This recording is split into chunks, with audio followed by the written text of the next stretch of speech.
verdad, pero esta vez me separaron. Dijeron mucho, pero no se olvidaron de callarse. Cuánto odio por mi piel sembraron. Dijeron historia y la tergiversaron. Dijeron guerra, muerte, odio y nos culparon. Siempre. Enfermedades, epidemias nos contagiaron. Exterminación de mi fauna complace a tus mercados. Dijeron riqueza y todos se lo robaron. Oro, platino, diamante, a la fuerza se lo llevaron. Y la actualidad es tan triste que todo aquello que dijeron es lo mismo que hoy se dice más. ¿Quién dice, quién explota, quién se beneficia? El asesino, el mismo que da las noticias.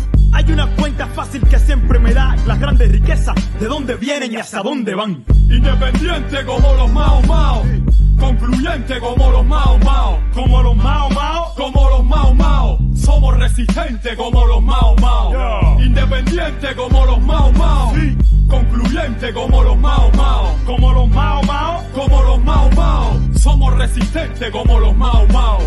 Nati Dre es afroresistencia, cultura ancestral, afrodescendencia, solidaridad. Esa es la esencia, la diáspora africana eleva la conciencia, conciencia negra, universal, progresista y transcultural. Negros y mestizos revolucionando, pueblos caribeños y africanos en un solo bando. No más explotación, colonialismo interno, no más confusión, supremacía blanca en el Babilón. Soy rojo, negro y verde, afroliberación. Mientras más negro, más represión. Somos creadores, recupera tu visión. Mi misión es educar con amor, contra el silencio, vivo sin temor. Independiente como los Mao Mao, concluyente como los Mao Mao, como los Mao Mao, como los Mao Mao. Somos resistentes como los Mao Mao, independiente como los Mao Mao, concluyente como los Mao Mao, como los Mao Mao, como los Mao Mao. Somos resistentes como los Mao Mao.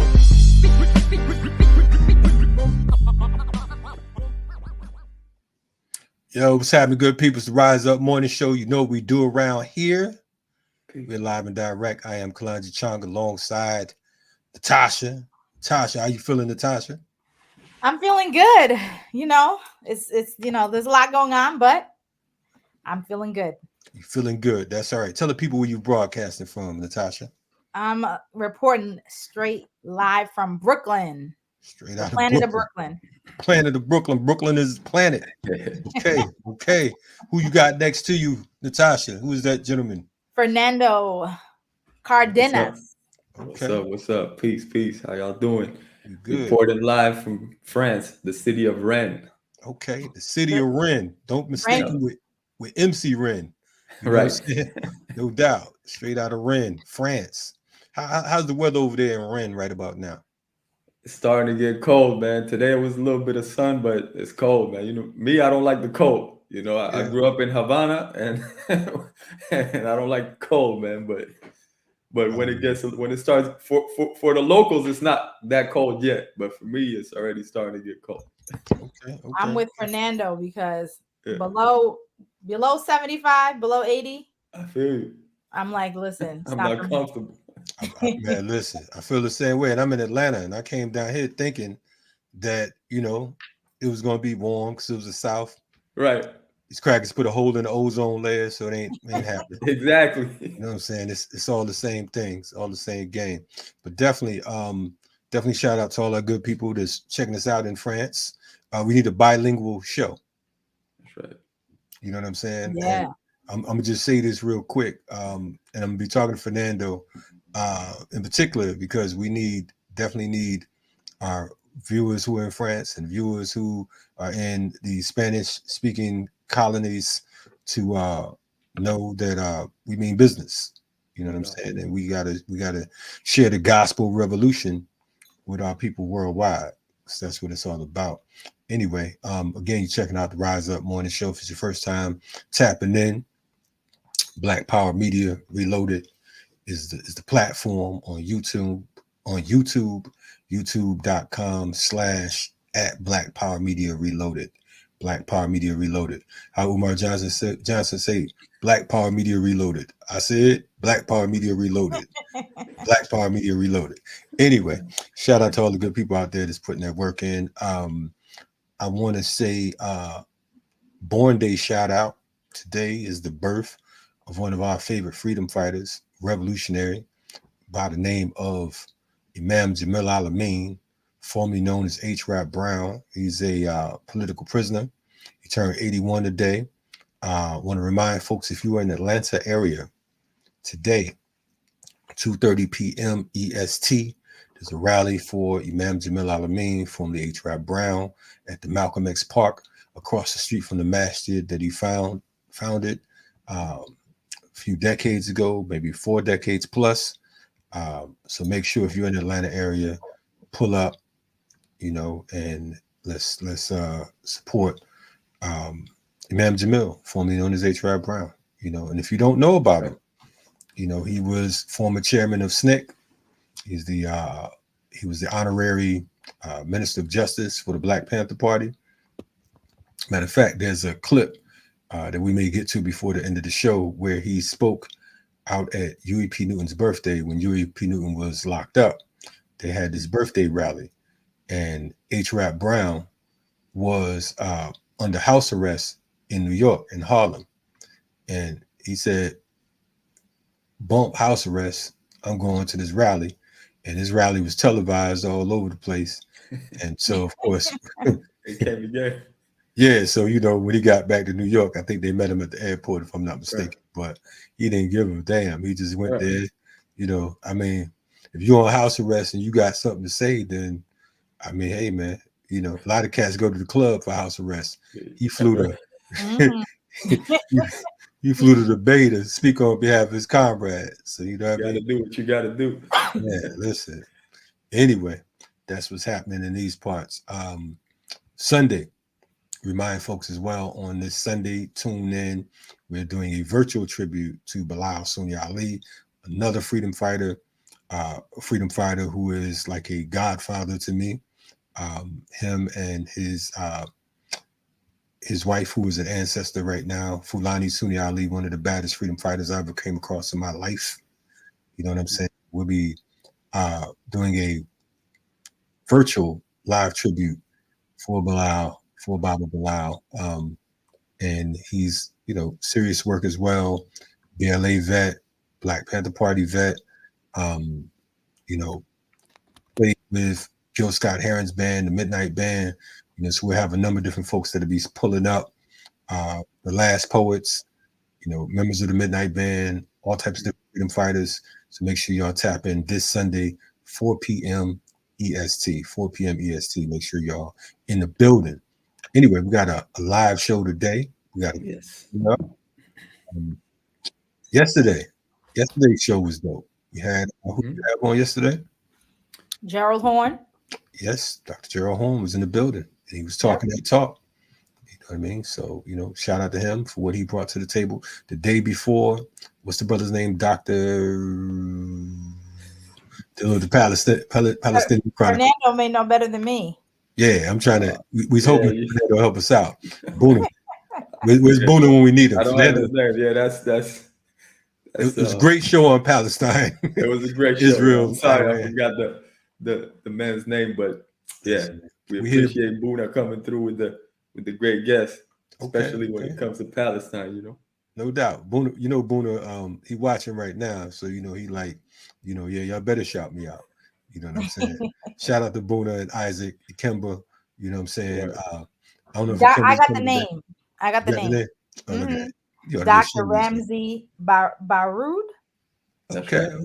All right. Yeah. Dr. Ramsey Baroud. It took Natasha so long to find it. I forgot what I was saying about the brother.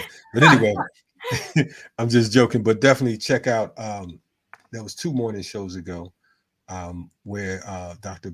Ramsey Baroud, talked about the history and pretty much what's going on right now in this upheaval, this war. It's a lot of BS popping off, and of course we know that Israel is the main culprit, and folks are totally not happy with this. Israel's like the gooch, you know what I'm saying? Remember on was that Different Strokes? They had the gooch, the bully. That's who Israel is. Israel's the gooch, and they're backed by the U.S. This criminal empire, and it's a great day for revolution. That's all I'm gonna say right now. And France supporting them as well. France is definitely, I mean, you know, France is always colder than the white man because they are the white man. Yeah. You know what I mean? So, you know, they're definitely in full support. But I think that what's going to happen is a new day and age on the plantation. I think that, you know, again, like I said, no empire lasts forever. That's right. And for some reason, these bastards think that, you know, they're just going to keep oppressing folks globally, and people are just going to keep getting slapped upside the head and murdered. And I mean, because when you look at not only Israel, you look at the Sudan, and you look at the Congo, you look at Haiti, and so many other places, you know, you're seeing years and decades, centuries of genocide. Centuries of genocide. And we are confusing ourselves into believing that we can get the UN or NATO or the EU, someone's going to come to the aid of colonized people. No one's going to save us but us. That's right. And the you know, the EU or the UN, we know that they weren't created by us and they weren't created for us. So No that's why free when people see, especially, you know, when you had the like, was it last week? Yeah, I believe it was last week when you had a lot of these different nations at the having you know, that huge gathering at the UN. And you know, some of the nations were talking about, yeah, how the UN does not come to the aid of, you know, oppressed people. And then when things do happen, when they send in their armies into other countries where oppressed people are, and these you know, military groups that they send in there, they make they one, abuse the people, and you know, abuse the land, and have a negative effect on the economy. And whatever they do, there's no repercussions, like when we think about cholera in Haiti. Right. And the UN, all of a sudden they said they couldn't do nothing, right? When you have, you know, the Clintons and the Bushes stealing all of that money for the earthquake and the aid, the UN is nowhere to be found. No. Yeah. No. Yeah. It's like sometimes it's like we don't learn. We see the same thing happening again and again. But you know, Bob said you can fool some people sometimes, but you can't fool all the people all the time.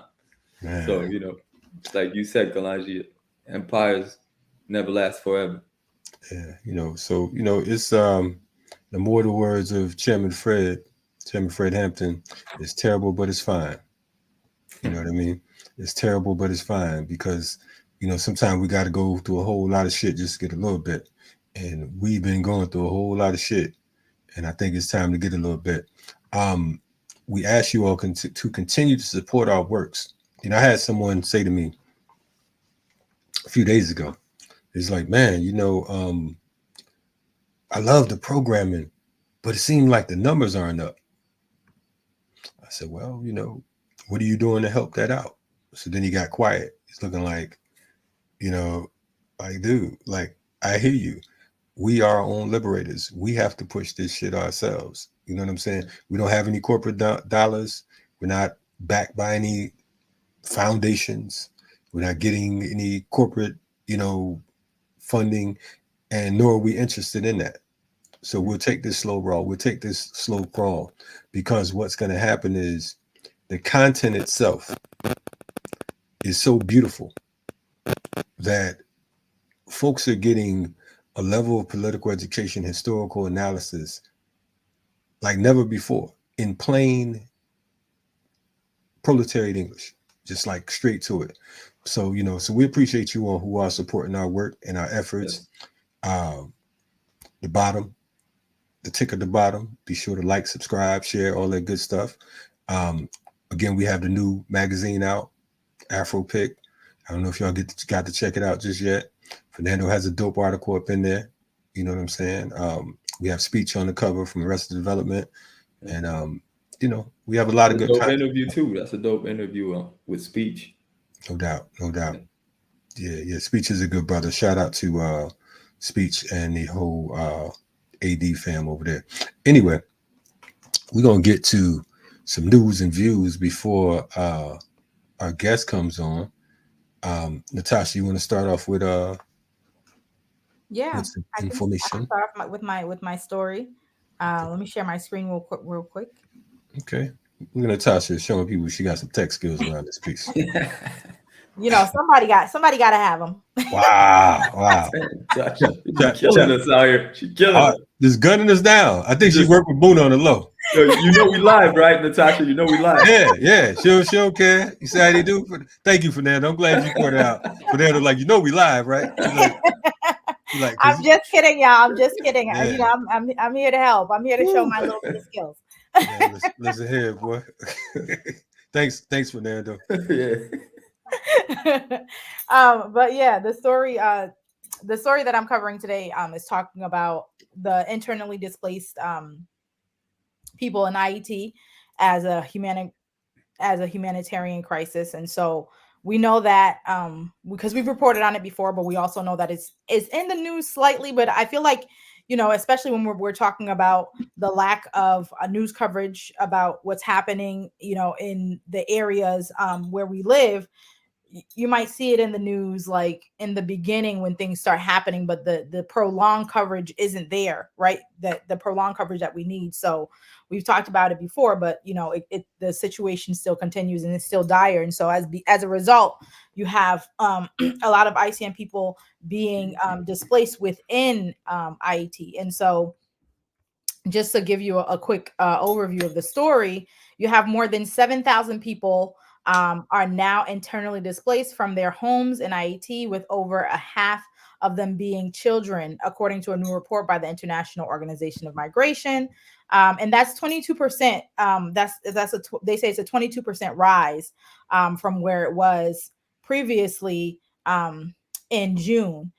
It also talks about how a lot of the reasons why you have the displacement is coming from the gangs that people know about, whether I feel like sometimes in the mainstream media, they don't really talk about like who's backing these gangs, right? And the way in which these gangs that are causing people to be displaced are really backed by some of these oligarch people that are within IET and business leaders, and who are, you know, not even from IET. Some of these people who are there backing these gangs, funding them, vying to be the ones who control them, they have accumulated vast amounts of wealth in IET, but they're not even from IET, a lot of them.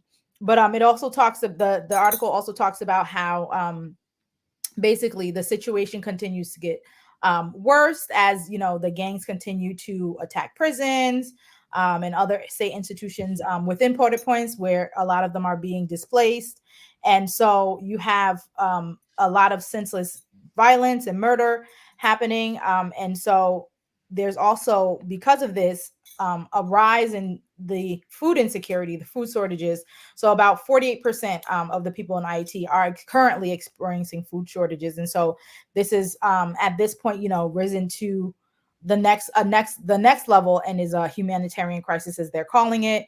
You know, and some are asking, you know, for the international community to step in and support IET in terms of the displaced populations and the communities, because of the fact that there's the numbers are growing so much in terms of how many people are being displaced, and the percentage just continues to rise. So that's pretty much what this article is talking about. So we know that in terms of when we're thinking about war, when we're thinking about gang activity, when we're thinking about you know, the way in which colonialism, imperialism, neocolonialism plays a role in what is unfolding, when they talk about, you know, the article talks about how you know, IET has been destabilized for a long time, but we know where that destabilization is coming from, and we know who's benefiting from that destabilization, and we know that the more that IET continues to be destabilized, the more that places like the US and France benefit from that.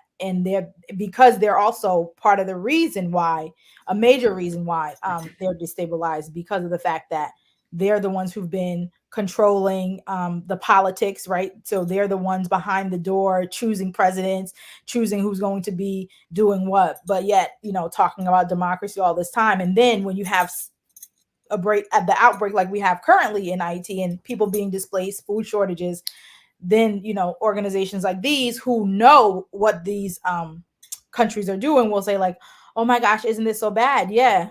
Oh my god, isn't it so bad? What about those who are controlling and making it in that kind of way? Are you looking at them? Are we calling them out instead of just presenting it as just something that's happening that you don't know where it's coming from? So the only thing that we can do is to provide help, which of course, yes, we want to provide help, but what we need to do is stop the what's causing the problem. Yes. Yeah. Yeah, I this think, is because of the Haitian Revolution and what Haiti represents, to the West, they're never going to leave Haiti alone. And like you said, it's important to mention that how the West is backing these gangs, and they always have made sure that things aren't stable in Haiti, right? And so we're seeing this happening again over and over. it's crazy just hearing this news because you said over 700,000 displaced, and that is I mean that's close to a million people. That's three-quarters of a million people. You know what I mean? And at the same time, you have the Dominican Republic just announced that they're going to start expelling 10,000 Haitians each week on a weekly basis, and they have I believe it was last year. I know that right now it's close to 500,000 Haitians that call Dominican Republic their home. And I know that just last year, the Dominican Republic expelled about 250,000. So they're talking about, an average of 10,000 a week right now. Um, and with what you're saying, it's like, okay, you're already going through this insanity in the country itself. And you're talking about those who might have sought refuge or might have lived in DR for, you know, for how long, you know what I'm saying? And now all of a sudden, excuse me, you're being tossed out. And to where? We're talking about deaths alone in this past year has reached close to what, like close to 4,000 in the first half of the year, if I'm not mistaken. Mm-hmm. And, so when you talk about quote unquote humanitarian aid and all of that, this shows the hypocrisy and the contradictions that exist not only here, but just globally. And it's I mean, it's sickening to know all of the madness that's going on the same damn planet at the same damn time. From the wars to shortages here in the U.S. I was told that in Augusta, Georgia, there's gas stations selling gas for $10 a gallon. $10 a gallon after this storm just hit. Mm. So of course they're out, without water, they're without electricity, without gas for their home, and now they're talking about selling gas for $10 an hour. I think that folks have to understand the level of madness, because when you talk about all of these crises, from of course we mentioned the storms, but also this whole longshoreman strike, and we talked about that with Gerald Horn yesterday. People are gonna get desperate after a while, and these are things that drive up quote unquote crime, because it would be acts of survival that would take place for people to eat. Yeah. You're talking about $10 for a gallon of gas. That's insane. If you got a small tank, your tank might be like 14, 15 gallons. So you're talking about like $150 to fill up a small car. So imagine folks with trucks, etc. You know what I mean? So, this is it's really crazy. So, and I didn't mean to veer off, but for our folks in IET, we will be victorious. That's the bottom line, man. It's like, you've won before, and you will rise again. So, again, that's why it's important for us to continue to speak on the things that we're talking about. Fernando, I know you. I'm sorry, go ahead. No, go ahead. I was just going to say this last thing, and to have clarity about what is going on, because I think when you have your clarity of the situation and who's involved and what's going on determines what your solutions are. If you're unclear, then you're going to create unclear solutions. You're going to create solutions for something that's not really going to solve the problem. Right on. No, that's right and exact. What we're gonna do, we have a guest that'll be coming on very shortly, and Fernando, you can go to your story after we come back with the guest, if that's all right. Yeah. After we do what we do with that. But you're checking out the Rise Up Morning Show. This is Black Power Media, and we say that we will win in spite of ourselves. Again, today we commemorate the birthday of Imam Jamil Al-Amin, formerly H. Rap Brown. So y'all stick around, stay tuned. We have another veteran Panther that'll be coming on today. A brother, one of the only politicians that we can rock with. I mean, I'm just straight up say that, of course. I agree with you. Yeah. And it's, for me, it's Cynthia McKinney, and it's our guest, Charles Barron, that'll be coming up next. Now, there's a few other politicians in between. If I forgot someone, then my apologies in order. That means you got to step your ass up and do more work. How about that? I'm just blaming on that. But anyway, we're going to go straight to this clip on Black Power Media, and you all stay tuned.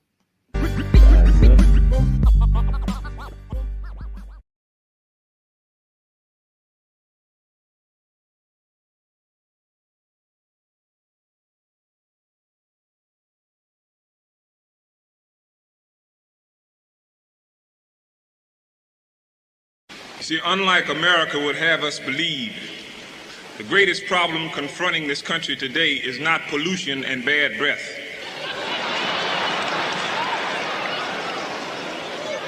It's black people. It's black people. See, that's just one of the big lies that America tells you and that you go for because you chumps. You go for it. One of the lies that we tell ourselves is that we are making progress. But Huey's chair is empty. We're not making progress. We tend to equate progress with concessions. We can no longer make that mistake. You see, when they gave us that nigger astronaut, you say we were making progress, but I told you they were going to lose him in space. He didn't get that far.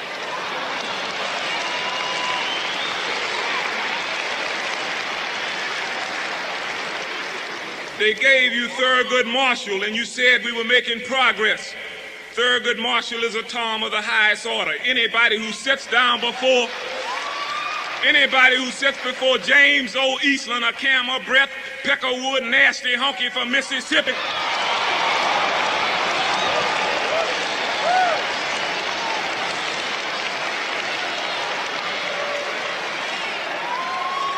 And let James O. Eastland subject him to the type of questioning that he did. He's a strange breed of man. You put Adam Clayton Powell in office and you couldn't keep him. What you think they're going to do with Thurgood Marshall when they get tired of him? They gave you Walter Washington of Washington, D.C., and you said we were making progress. That's not progress. See, it's no in between. You're either free or you're a slave. There's no such thing as second-class citizenship.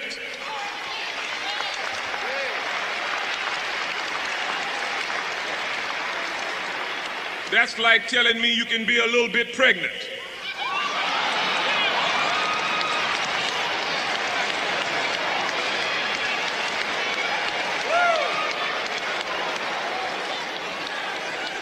The only politics in this country that's relevant to black people today is the politics of revolution. None other.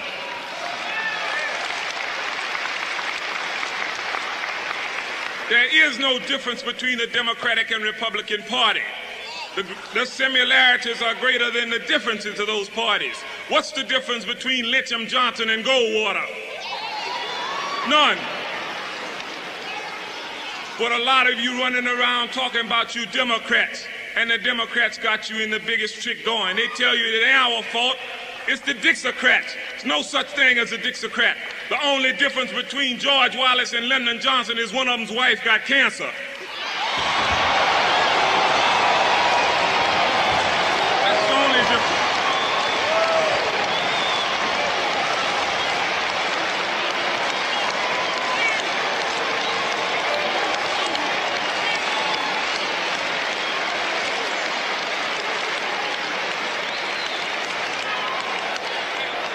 But you go for it. You go for it because you chumps. You go for it. The only thing that's gonna free Huey is gunpowder, black powder.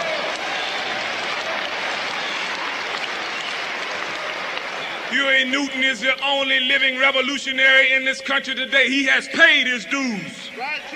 He paid his dues. How many white folks you killed today?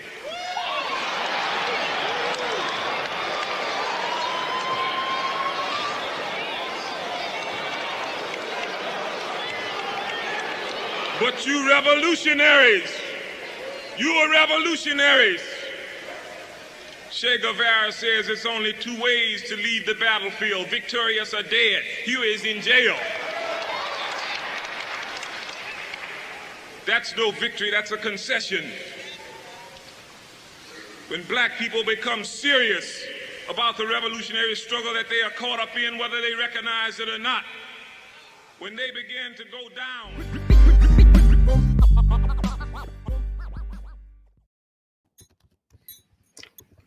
Rise Up Morning Show.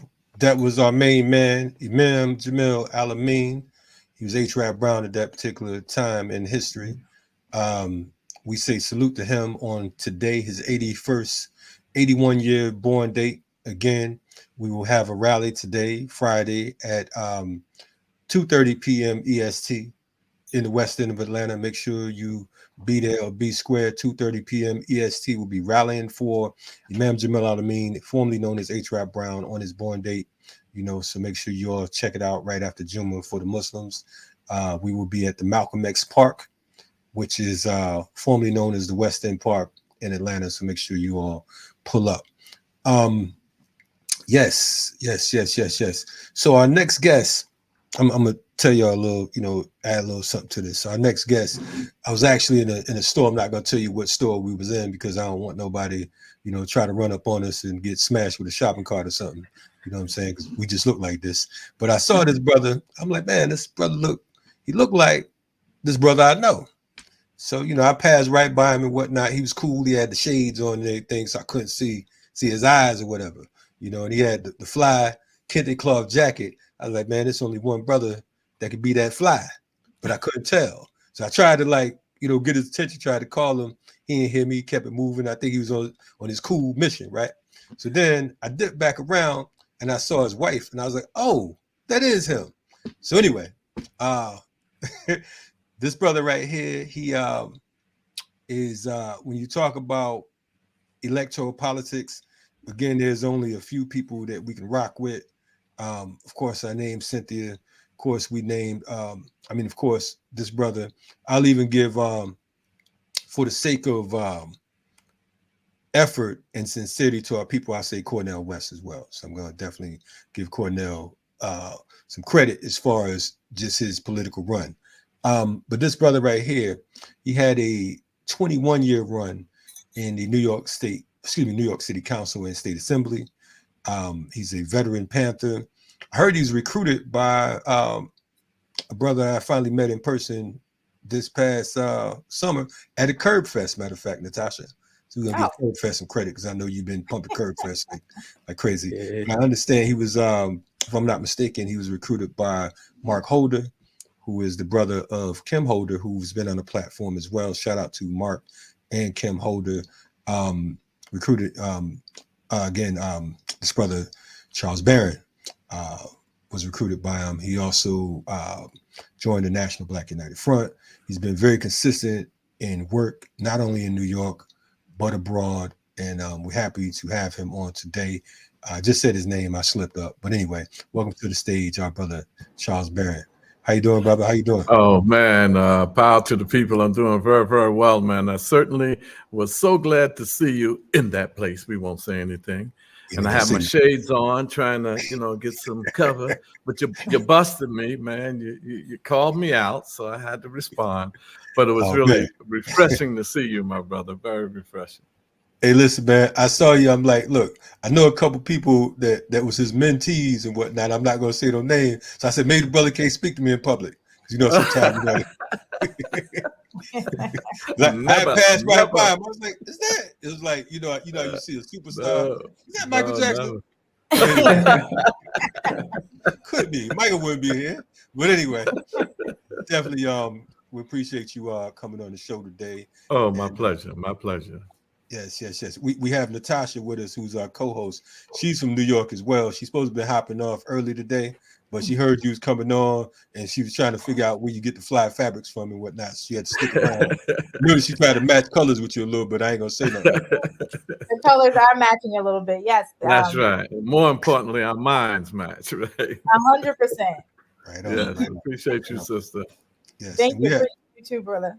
No doubt. We have our brother Fernando, who is broadcasting out of Rennes, France. So this is our new international morning show. And we have a couple brothers in France. Fernando is one of them. He's originally from Cuba. So I'm doing an introduction because I believe that you all haven't met. So, appreciate making an introduction. Appreciate meeting you, my brother. Thank you. Appreciate meeting you as well. And thank you for joining us.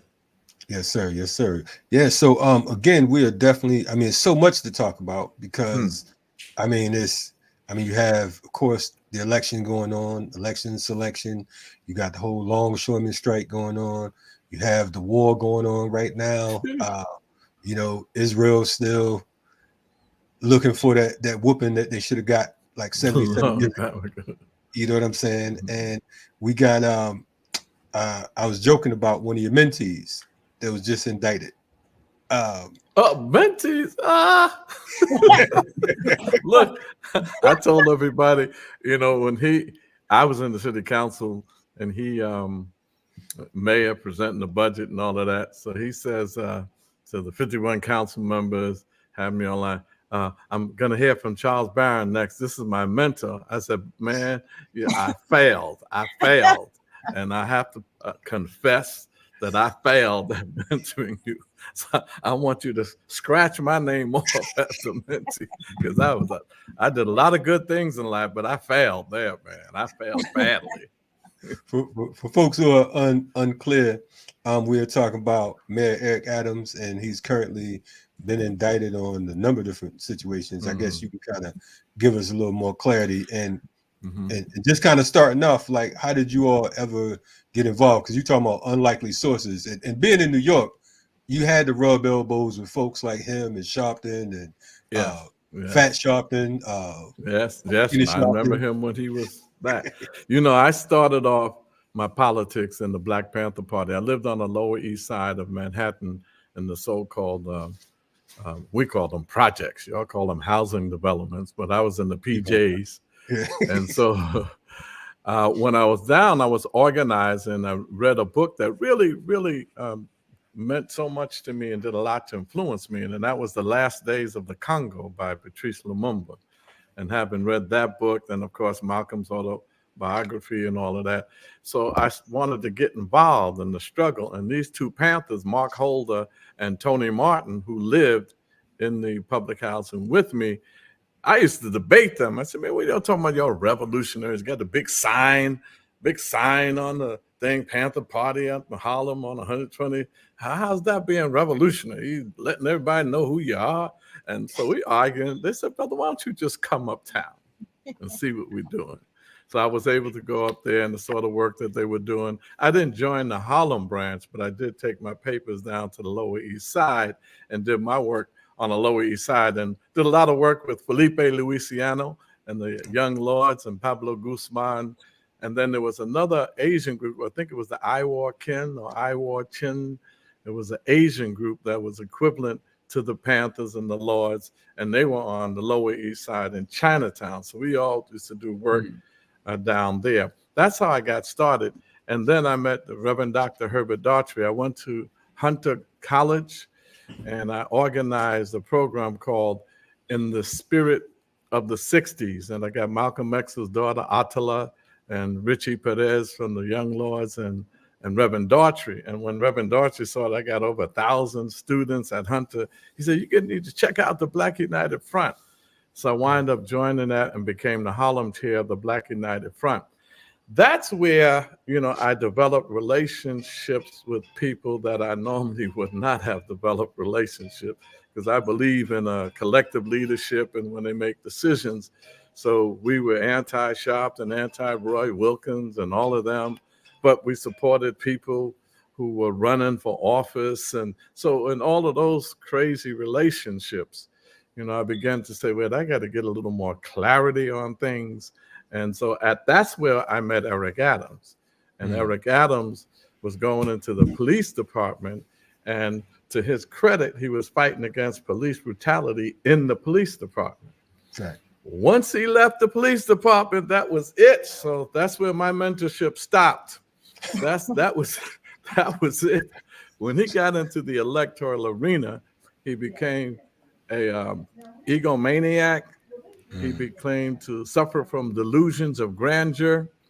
He's extremely selfish, self-centered, and it all became about his aspirations to one day become mayor, hooked up with Jews, hooked up with the real estate industry, hooked up with Wall Street, but had a little swagger to hang out in the churches and try to influence the churches. Him and sellout Hakeem would mention Biggie and some of the hip hop folk to make it seem like they black and down.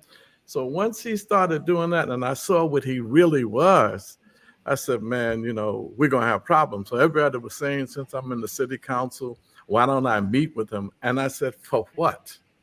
So that I can get in a meeting with him and he can come out of the meeting and say, well, me and Charles agreed to disagree. We don't agree on all things, but I said, no, I'll meet him publicly. So I've been fighting him ever since, even when he was a borough president. And Sharpton, Reverend Daughtry had a close relationship with him. I was Reverend Daughtry's chief of staff. So we tried to work with him as well. None of that worked. Nobody can say I didn't try. I even tried Barack Obama the first time around. I didn't want to support Barack Obama. The masses was with him, the people around me. I said, all right, can I offer critical support? At least critical support. They got mad at me for that. So the second time around, I said, I ain't going with him. Forget shopping, forget all that stuff. Jesse Jackson campaigned in 1984. He announced it at our church, Reverend Daughtry's church. So, all right, he was talking reparations and some progressive stuff. Got with that. Brothers and sister, I ain't there no more. You get to the point where if you ain't radical, revolutionary, anti-imperialism, anti-capitalism, if you ain't for reparations, if you ain't for revolution, if you ain't for freeing political prisoners, stay away from me. That's where I am right now. So when we get to Eric Adams, it's not just him. This thing is bigger than Eric Adams. First of all, the electoral arena. Tell me if I'm going too much and I need to. No. Okay. Yes. You see, the electoral arena, we're not going to be able to vote our way to freedom. That is just not happening. It's just not happening. But we should use it as a tactic, as a strategy. And what made me commit to that is because after that National Black Political Convention in Gary, Indiana in 1972, when it was hijacked by the neoliberals of the Democratic Party, Mary Baraka tried to save it. He did save it to some extent, but that's when we were talking about nation time, talking about building an independent Black party and an independent Black agenda. But when they got out of that meeting, there was only 3,000 Black elected officials. By the way, there was 10,000 people, Republicans, Democrats, communists, socialists, revolutionary nationalists, cultural nationalists. Everybody was there. Panthers, Nation of Islam. They had 3,000 elected officials. 10 years later, because of that convention, there were 10,000.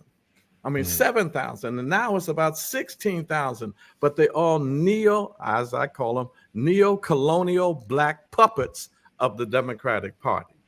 That's what they are now, and many of them are sycophants.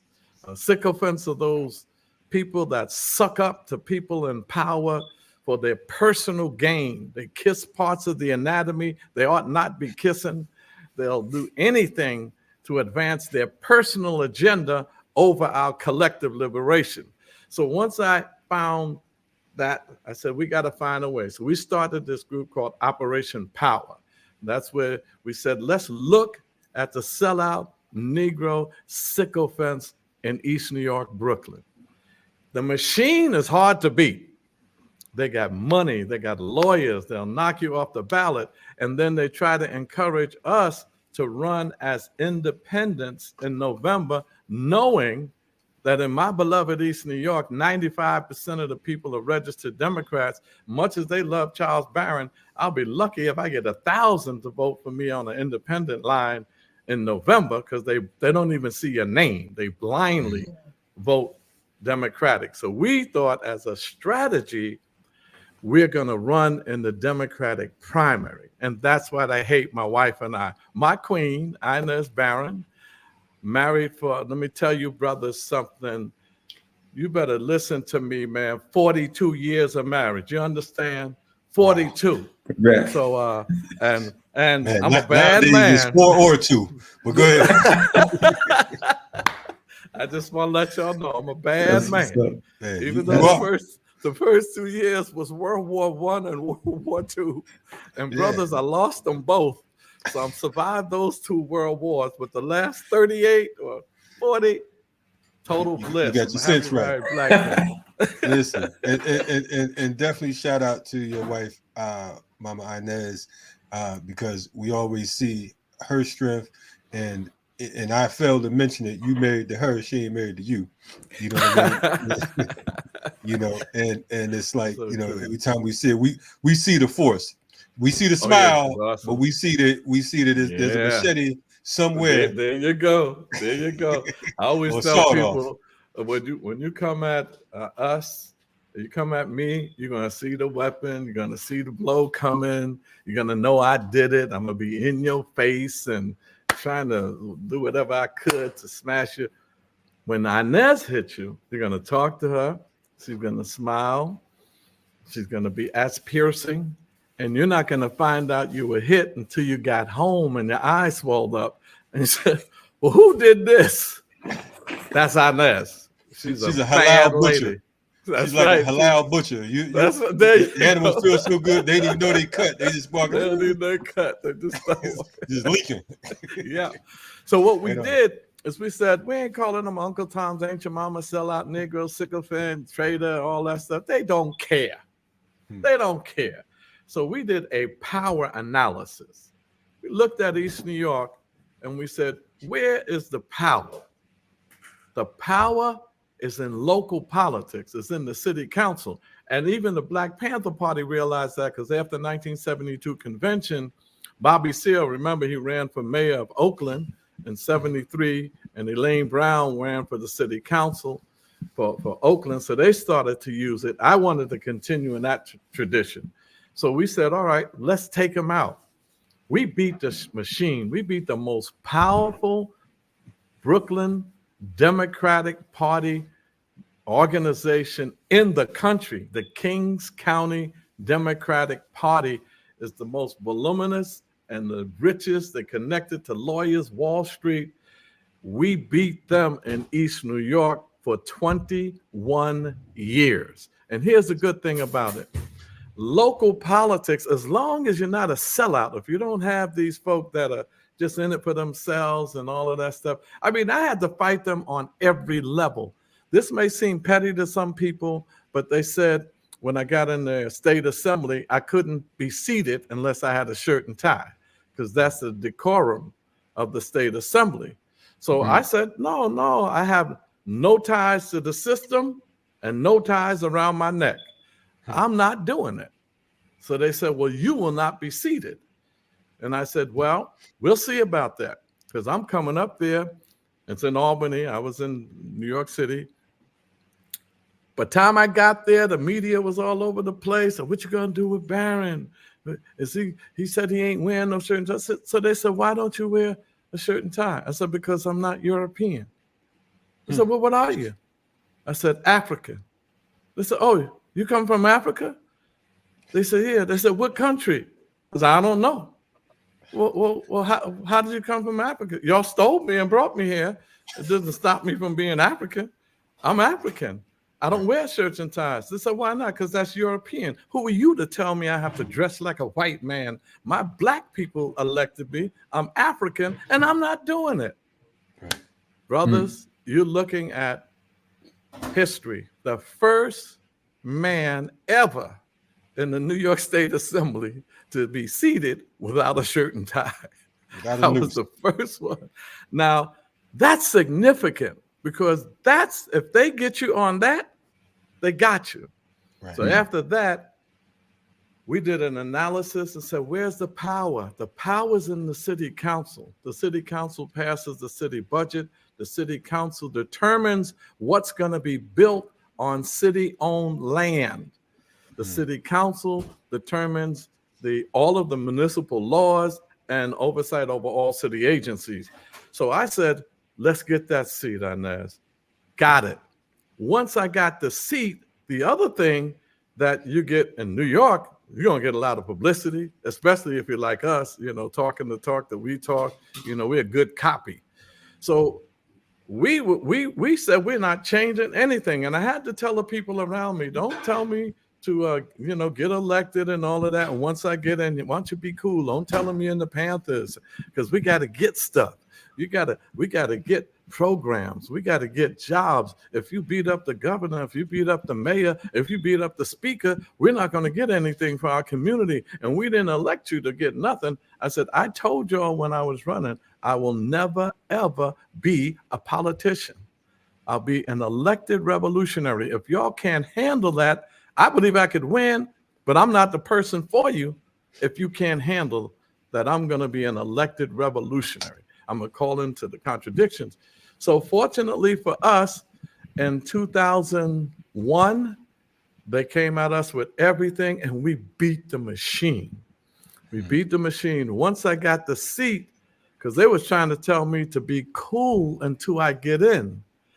I said, there is no cool. I'm going to say everything I need to say to raise the political consciousness and the revolutionary awareness of our people, because the beautiful thing about the electoral arena, you can address the needs. Like Emil Carter-Brown said, beware that the masses, they're not fighting for ideas in your head.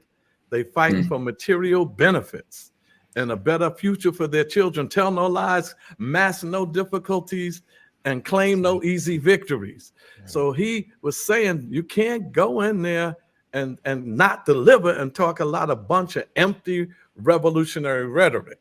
So what I said we would do is talk the revolutionary rhetoric, but it won't be empty, because I'll be able to say, well, you said you didn't have jobs. I got you 6,000 jobs. Now, will you be a revolutionary?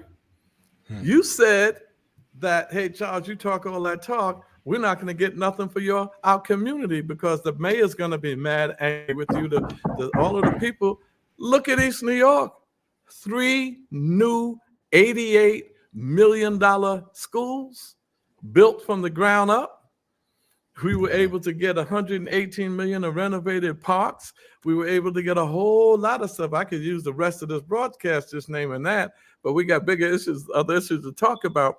So we were able to live with that. And then most importantly, every city council member gets about $400,000 or $500,000 to hire a staff. My chief of staff, may she rest in peace, Viola Plummer. Oh, wow. From the December 12th movement, revolutionary. My chief of staff after Viola Plummer, Omar Wally Clay. And we were able to hire revolutionaries, radicals, and activists. So, because, one of the problems, as you know, my brother, is that money. How do you be a revolutionary under capitalism and pay your bills without selling out? Right. So I thought, if we get into this electoral arena, I could hire revolutionaries and say, look, not only can you make a decent salary, you can get some health care and you can have some benefit if we could hold on for 10 years. And that's what we did.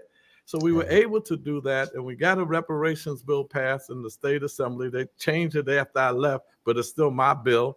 We were able to get 3 political prisoners freed, the Jericho movement, and everybody was pushing it. But when we got the state assembly's Black and Latino Asian caucus to send a letter to the parole board, Jalil Montecalm got out, Herman Bell got out, and Seth Hayes got out. Unfortunately, Seth made his transition about a month afterwards. And they said, could you get a letter from Congressman Rangel for Mutulu Shakur? Got it.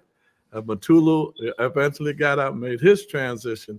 So there's a lot that can happen when genuine revolutionaries get in that arena. You got a letter from Charles Rangel to get Mutulu out? Yeah, from Mutulu. You know what he said? That was a more amazing task than anything. But go ahead. I know. Look, you know what he said? He said, I said, hey, Congressman Rangel, hey, Barron, how you doing? I need a letter for a friend of mine. He's a friend. If he's a friend of yours, he's a friend of mine. I'll do it. I said, well, Charlie, I'm going to tell the truth. I don't want to get you in trouble.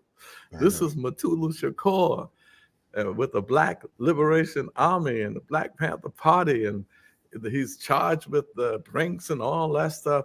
But I'm not talking about his initial charge. We can't change that. I'm saying time served.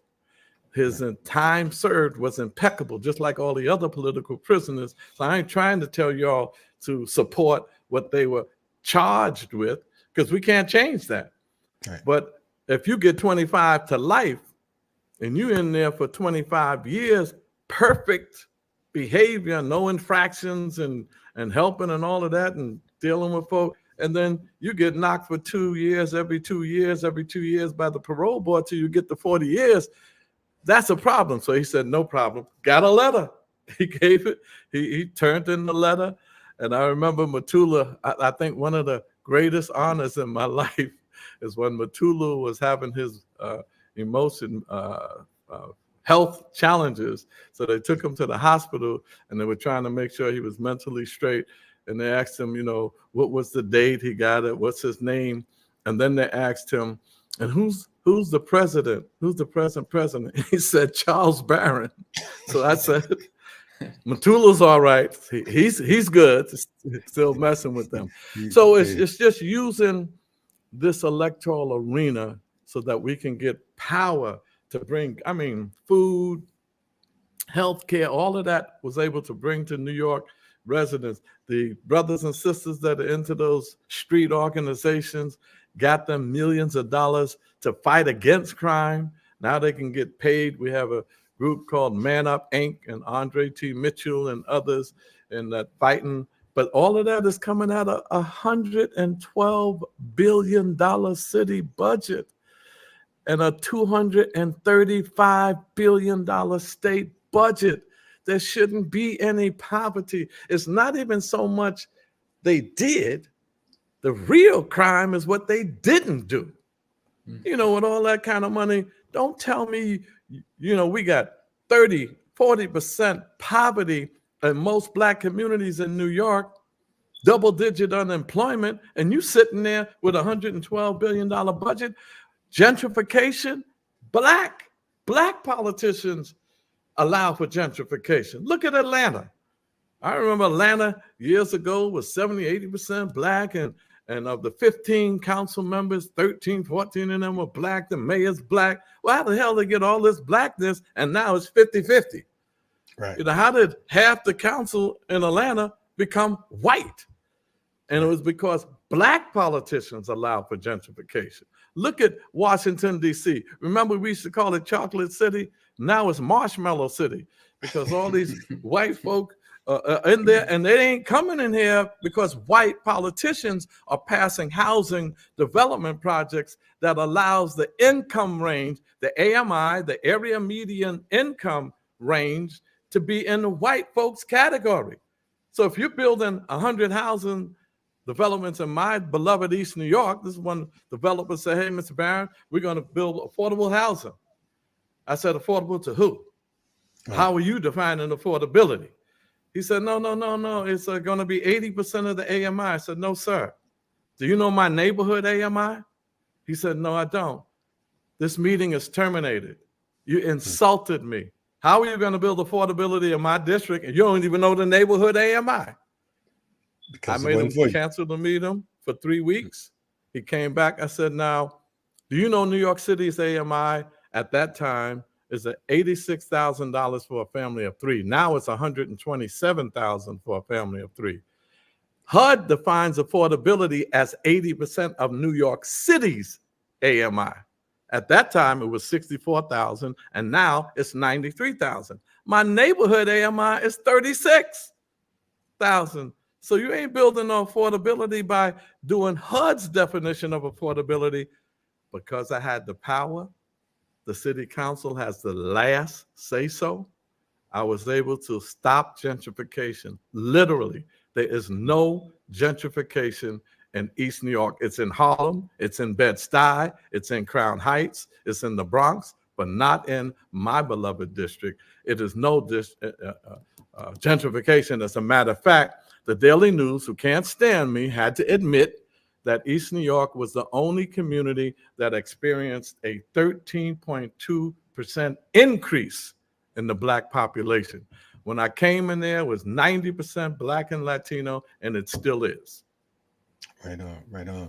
You know, and we definitely appreciate you laying it out, because you took it from top to bottom.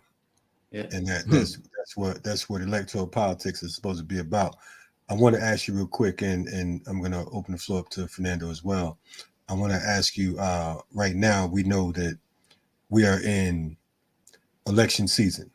We know it's a lot going on. I know that you've been around long enough to recognize the tricks of the trade. Right now, we got one of your homeboys, Trump. And I'm saying homeboys, he's from New York. Because he's in New York. Let me clarify that. We're talking about geographically. New York. Geographically. Definitely not East New York. But I want to ask you, because right now, as we witnessed before, we had the as our comrade Uhuru will be talking about black faces in high places, one of his favorite pieces. We know that we went through it with Obama. Before that, in New York, you went through it with David Dinkins. You went through it with Benjamin Ward. Anybody black, it's all good because they black. You're going through it. I mean, you've been through it with Obama. For some reason, folks acting like Kamala Harris just popped up last month. How do you see this particular campaign, and how does it affect or benefit African people? Man, that is the question for the 21st century. We have to address neo-colonialism, Black neo-colonialism.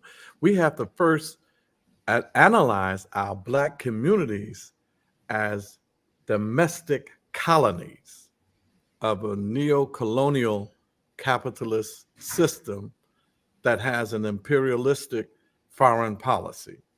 So once you properly analyze, then you have to come up with the right solutions. So this is the hardest stage for me, because I'm going to be getting trouble all over the country, but the hell with it. We got to tell it like it is. This is not the time for the lesser of two evils.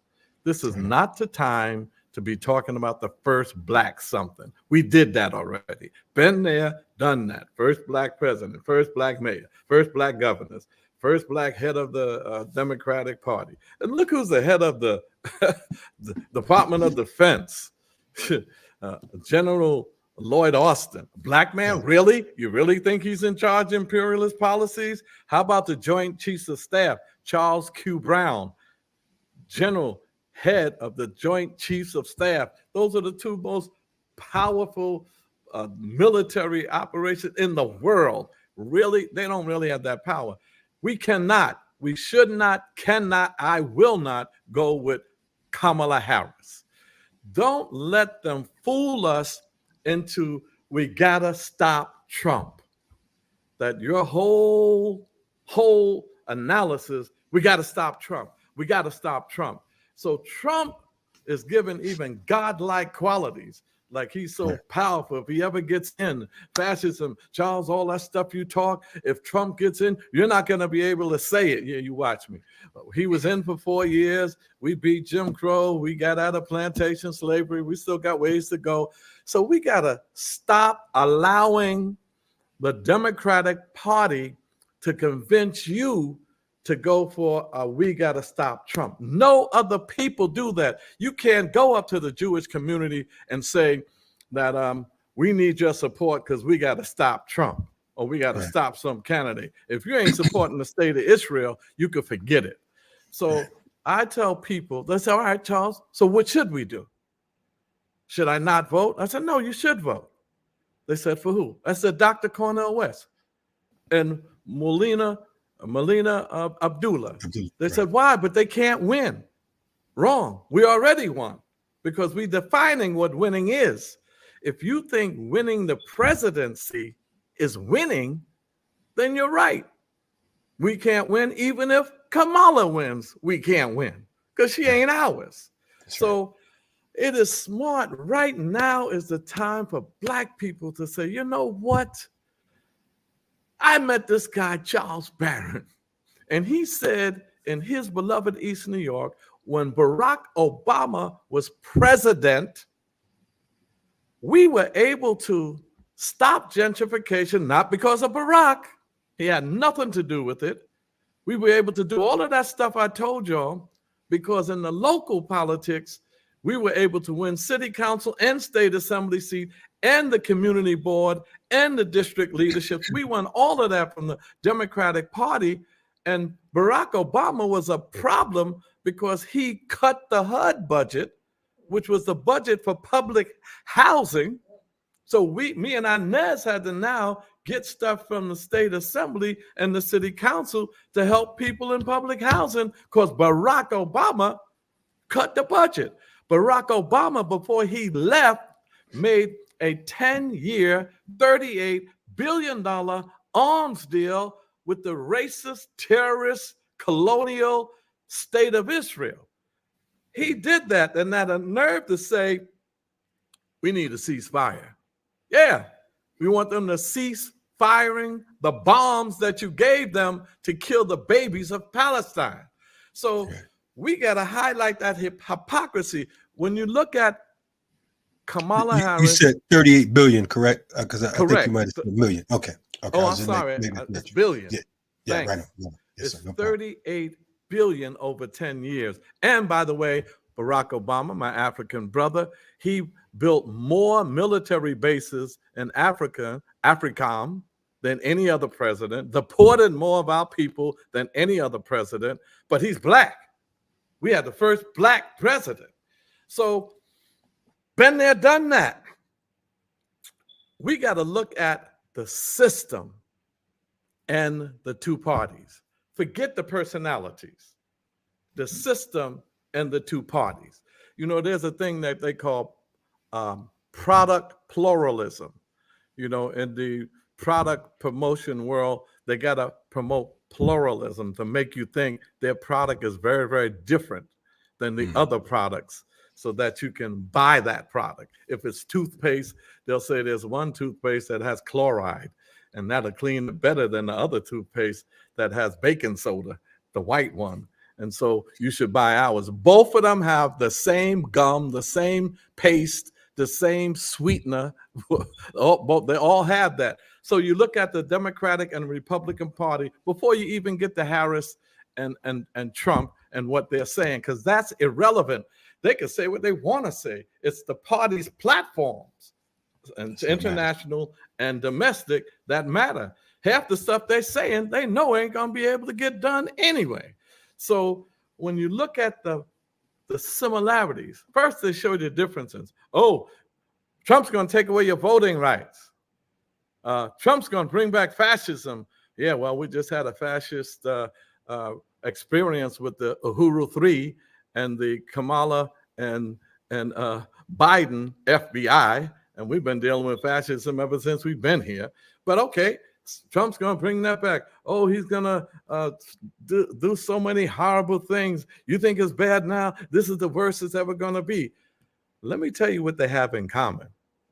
Both parties support the AFRICOM in Africa, exploiting Africa and the Sahel region in particular, and Mali and Burkina Faso and Chad and Niger, or Niger, depending on how you want to call it. And the people rose up and said, France, get the hell out of Africa and take the United States with you and leave the uranium behind. So, but both parties support that policy. Both parties support the genocide of the Palestinian people. Talking about ceasefire. She's sending them the weapons and they won't have nothing to fire. So both parties support that. Both parties support the exploitation through free trade agreements in Latin America. Both parties support the poverty. Let's get domestically. Both parties support the maintenance of concentration camps that the indigenous people are on, that you call in Indian reservations. Both parties support that. Both parties support, look at Cop City. There ain't no white people bringing in Cop City. It's these black folk. Both parties support cop cities all over the country. It's not just Atlanta. Both parties support a bloated military-like budget for the police department. Both parties are supporting that. I could list 10, 20 times more things that they have in similar than they have in differences. So since that's what both parties support, then we need to be about our liberation and get involved into local politics. All politics is local. And you can have a great impact. You can be radical and revolutionary. Inez and I have shown that. And the best agenda for now is Cornel West and Melina Abdullah. Because when you look at their platform, it's anti-imperialism, it's busting up the American empire, it's free healthcare, it's free education, it's reparations, it's freeing of political prisoners, student debt. They said you shouldn't even have student debt because there shouldn't be no student tuition in the first place. So, but they said, but Charles, they can't win. Sure you can. You raise that, you build a movement around it. And what I like about that campaign is after the campaign for presidency, which they're not going to win, is over, we're going to, all that we have established in every state, they're on the ballot in 45 states, we're going to join along with the Black Radical Congress that we have that's going to come up on October 26th and 27th. We built that. This is our 3rd anniversary. Omali Yeshitela has a Black Radical Electoral School. So we keep doing the local thing instead of saying Kamala Harris and we got to stop Trump. Look what Tracy Abrams. Come on. All of that, you know, what she's done for what? So we get all these people in and then we put in the black faces in high places. New York State, Attorney General, Black, Letitia James. This is the Attorney General that a white judge said Jalil has been in there for 40 years. He might catch COVID. He didn't have a death sentence. A white judge let him out. Letitia James, the black woman, Attorney General, appealed it, and he had to stay in and caught COVID. And then we had to make sure that the parole board released him about a year later. And we got the head of the assembly is black. The head of the Senate is black. The mayor is black. The commissioners, a lot of them are black. Borough presidents are black. But we still have black poverty, black unemployment, black crime, black homelessness. It is time for liberation politics, no more plantation politics. Listen, you talk about Letitia James and that criminal. When you talk about, you know, her and homegirl down here in Atlanta, I can't think of this clown's name. Everybody's going crazy over on the black girl magic to try to that has Trump and Young Thug and all of them in order. I can't think of a name right now. I can't even believe it. But Letitia James in particular, this is a black woman that's my age. Jalil, old enough to be our father, a black man. You recognize that, you know, like you said, the judge is ready to release him. And she put the block on it. Yeah. I mean, that was so mind-blowing to me. And we're happy, and shout out to Jalil. Jalil's on the platform, you know, pretty often as well. You know, and we're so happy to have him out, because you're talking about, like, I always got to remind him when I see him, like, man, you know, there was a time, and you can contest, when political prisoners weren't getting out. There was there was like at least a 15, 20-year period where it was rare. And if one came home, it was amazing. But definitely since maybe like 2010, you know, things picked up a little bit, even though we lost a number of them. But my point is just to see how criminal black folks are, and how these running dogs for the state, how they've been consistent at hunting down you know, their own people on the plantation. Is just an amazing thing. I know Fernando has some questions, so I'm gonna let him get on to it. He's been patient. Definitely appreciate that. I want to salute you for what you're doing with Operation Power. You know, I want to bring it a little bit to over here where I'm at. You know, in France, I think it's kind of similar. Like when we see the youth, you know, the African youth, right? Our brothers and sisters are somewhat very much so disconnected to the importance of local politics, right? And I see that over here. And whether it is youth that is somewhat involved with grassroots work and with organizing, or not, kind of both are disconnected with the importance of local politics, right? And you know, unfortunately, like you said, you know, if you get elected, you know, you will be an elected revolutionary, for example, right? But that is very rare, right? We still see, you know, a lot of people that are elected by the state, you know, they become, like you said, there's a lot of, you know, selfishness, and they sell out pretty much. But I believe, you know, there's still things that are important, right? Because we know that revolution is a process, and while we're struggling for liberation, right, we could still, there are things that we can gain from local politics, you know, whether it is things that have to do with water policies or healthcare policies, whatever, that we definitely need, right? That's right. While we're struggling to destroy the system of oppression.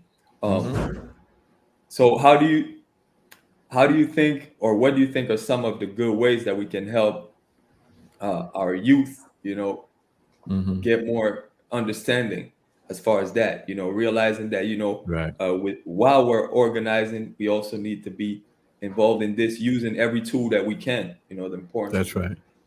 Well, you know, that's an excellent question. And half of the people in Operation Power are like under 40, you know, and then the other half is 74 and 60 and all of that. But you know what I tell young people, let's get a definition going here. Power or influence. You have to have one.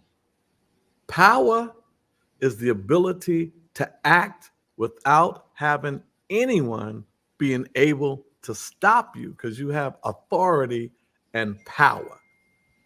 Power is the great equalizer. When you have power, racism is irrelevant.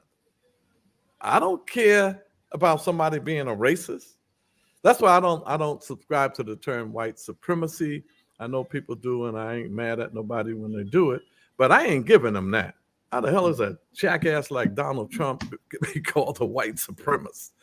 You know, he is a low-life white piece of trash that has power. So the great equalizer is not him being a racist, is that he has power. So first, I want our young people to understand this. Power is the great equalizer. When we gain power over the economics, the politics, the means of production, the land, the economic system, the social and cultural institutions, especially the police, when we gain the power and authority over all of that, that's what the first edict of the Black Panther Party's 10-point program. We want the power to control the destiny of our beloved Black and oppressed communities. So that's the first thing, getting our youth to understand power. If you don't have the power, then you better have influence, persuasion over those who do have power over you. So if you can't get the seats, then you got to say, yo, New York is not going to be manageable until you people in power do A, B, C, D. You got to have one or the other, because if you don't have either, you have nothing. That's the first thing. The second thing, we got to share with our young people what other young people have done in history. I remember being a part of Reverend Herbert Daughtry's church. I do believe in Black liberation theology. I do believe that Jesus Christ was a Black radical revolutionary, not a white boy that Michelangelo pointed. But so I believe that. But I took 17 youth to Grenada, the revolutionary government of Grenada under Maurice Bishop. And I brought them there so they could see what young people were doing in Grenada. Young people were talking about, I got to learn computers. I got to learn math for the revolution. I got to learn how to do this and learn how to do that for the revolution. So we got to let our young people to see what young people, tell them who Hector Peterson was, a 13-year-old in the Soweto uprising that died because he didn't want to speak the language of the oppressor. Tell them who Jonathan Jackson was, that he rose up to liberate his brother, but he ran and got Rochelle McGee and Christmas and others, and Angela supplied the guns and all of that stuff. Tell them about Jonathan Jackson. He was only 18, 17. Tell them about little Bobby Hutton, the first Black Panther to die, put his life on the line. And he wasn't into no fantastic romantic stuff. He was practical. He was there with Huey and Bobby. So when we began to tell our young people, and then don't just tell them stuff. See, the good thing reason we were able to help get a lot of young people attracted to us, because we had power and resources. When they saw that we can get some of their programs funded, we can get them some jobs, we stop some landlords from taking their homes. Right. Not that this is a big thing, because gangsters do this too, but we gave out 500 turkeys on Thanksgiving, and we had food pantries to feed people, and we told them we want to influence the education system so we can have a relevant, culturally relevant curriculum and control over our schools. All of that takes power. So I think we got to bring that to our youth. You know, you are the next generation. We brought it this far. Take it further. Right on. Definitely. I know that we're moving along on time. One of the things that, first of all, definitely shout out to your goddaughter, Malika. Oh, Malika, yeah. Yes. We've had Malika Jabali. We've had her on the platform when her book dropped. So definitely, shout out to her for her work. We definitely got to get her to, introduce the book to one of these political education classes. But I was talking to Mama Pam Africa, while you all were down at the Uhuru trial. And she suggested I get you on, and things got twisted. So as fate had it, of course, I ran into you. So that made it even better. But if you don't mind, because I know you've mentioned Chairman Omali Yeshitela, who we've had on the platform as well. We've had everybody on the platform, Fernando? Yeah. I want to, you mentioned Chairman Omali, and you mentioned the Uhuru 3. So I kind of want you, if you don't mind, to kind of give us an idea of what that trial looked like and what that meant to our movement, because I think a lot of folks they get caught up in personality. They get caught up in what particular organization you down with. So we can't support this because you ain't a Christian or you ain't a Muslim or you ain't this, so on and so forth. But at the end of the day, we African people. So if you don't mind giving us your summation or analysis of what this trial, how it ended up, what it means, and why we should all be supporting the Uhuru 3. Well, that was a very critical trial, a big victory for us, unfinished victory, because we still have to deal with the sentencing around the conspiracy charge. But before I get into that real quick, one of the challenges we had in the 60s, man, we were almost our own worst enemy, because of all the internal conflicts in the 60s led to death, led to people killing each other, when I came through that, and fortunately for me, I wasn't known like I am now. I wasn't in leadership. I was good that I was a little cadre member, because the madness that happened, and a lot of it, to be honest, brothers, has a lot to do with black male ego.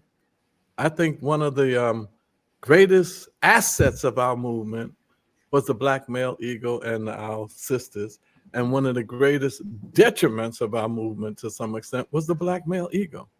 They disguised ego conflicts, and they made them seem like it was strategic or ideological differences, when in fact it was real personality conflicts, egoism. I said that to say that this is happening today too. Amali Yeshitela, to me, is one of the leading revolutionary theorists of the 21st century. We don't have too many people offering a theory, and his theory of African internationalism and the African Socialist International. I think these are important theories to guide practice. You can't just be out there organizing around the symptoms of capitalism, poverty, unemployment, crime, homelessness, and not the root causes of that, what the machine that's creating all of that. So we have to get a revolutionary theory to go with our practice. That's number one. Number two, never forget the FBI. And even as they go after Eric Adams, they got a bad actor this time, but this is the same FBI that went after Amali and them. It's the same FBI that went after Paul Robeson, same after FBI that did a Marcus Garvey, Panther 21, the San Francisco 8, the Haven 8. It's the same FBI. So we got to watch out for that. And I think what happened in this case, the trial took about 10 days. They said it would take longer. And they charged them with one being a foreign agent for Russia. And then the second charge was conspiracy to be a foreign agent for Russia. Man, the lawyers were brilliant. I think one of the lawyers was my brother's, the Naeem Akbar. His son was one of the lawyers. Okay. He was brilliant. He did a brilliant job. So basically, the government presented a case. All of their witnesses, 14 of them, were FBI agents and 2 so-called Russian experts. None of them, not the 14 agents, nor the 2 experts for the feds, knew anything about the case.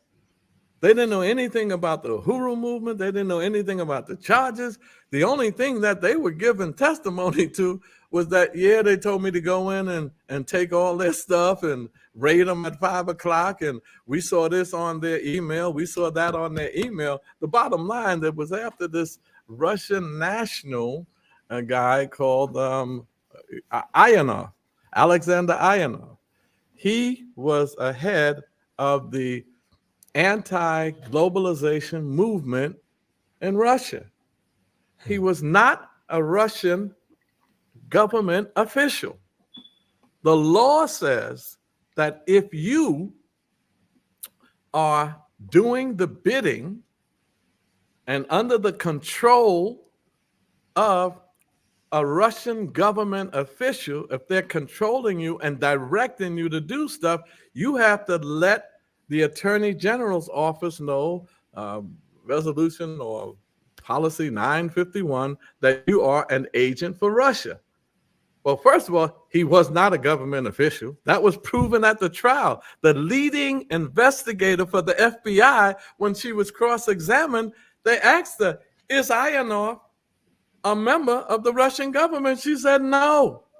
This was their leading investigator. She said no.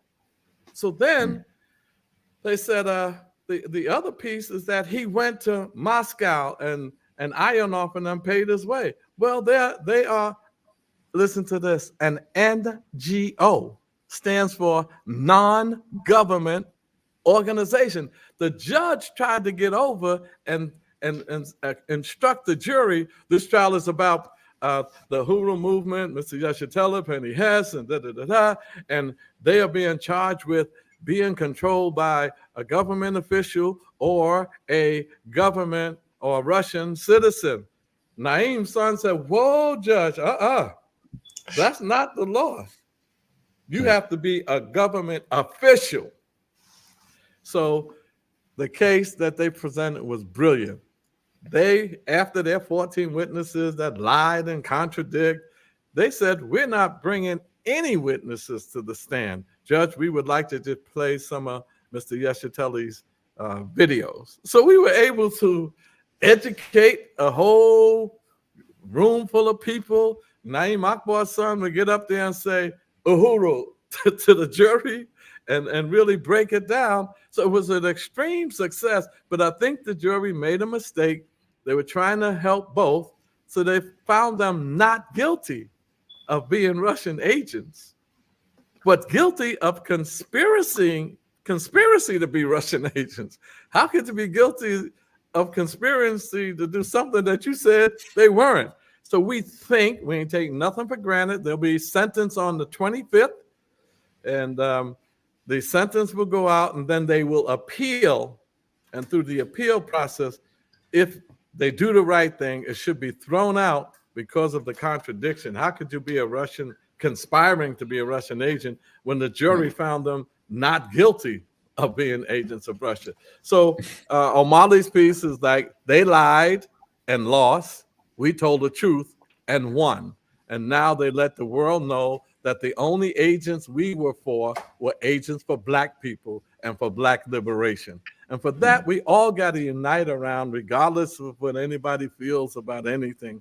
That is a room for unity for all of us. So I was there then. I'm going to go back on the 25th for the sentencing. And on November 2nd, they'll be marching on the White House.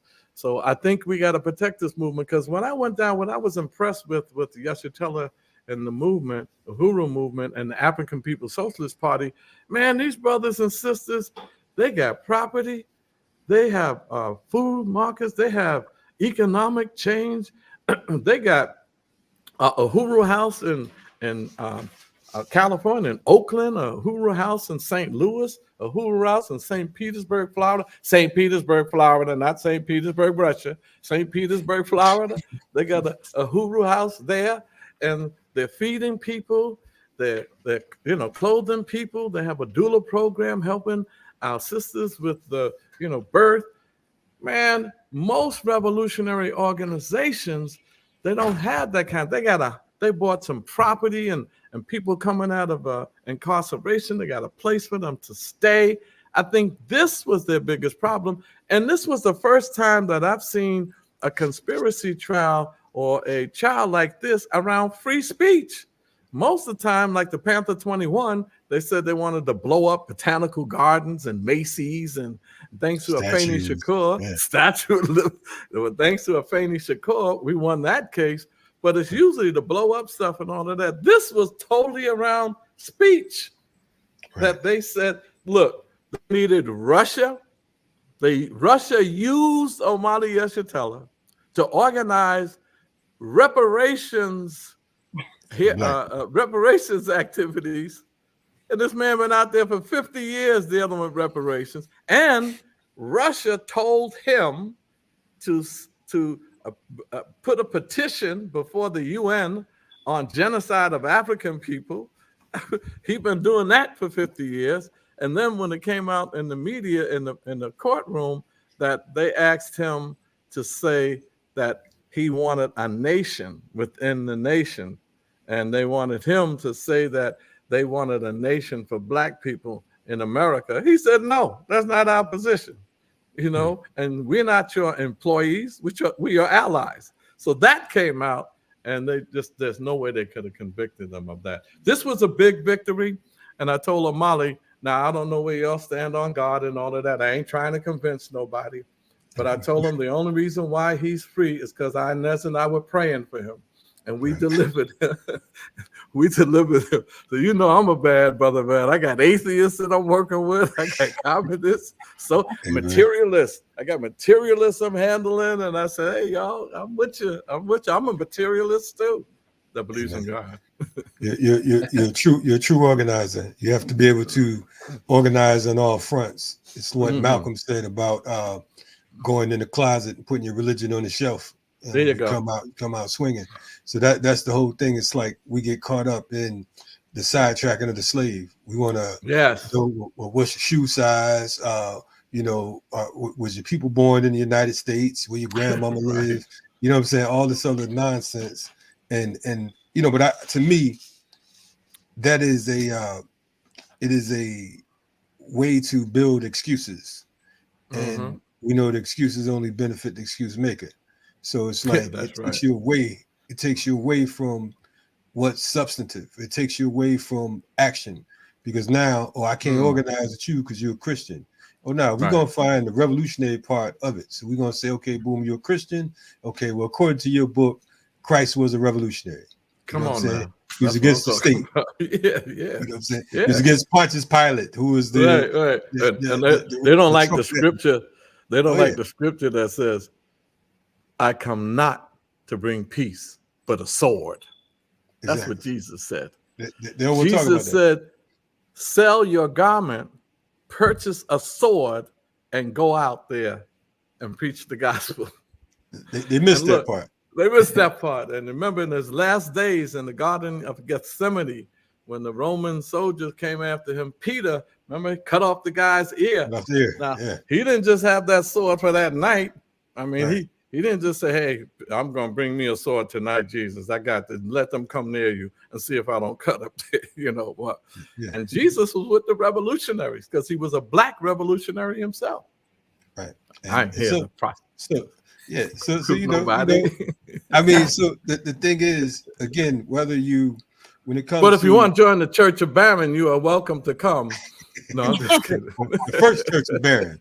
Matter of fact, we got to invite you to our spot here in Atlanta. We actually have a small church out in Union City where we do our political work. Man, I'd love to. I'd love to come. We definitely want to get you.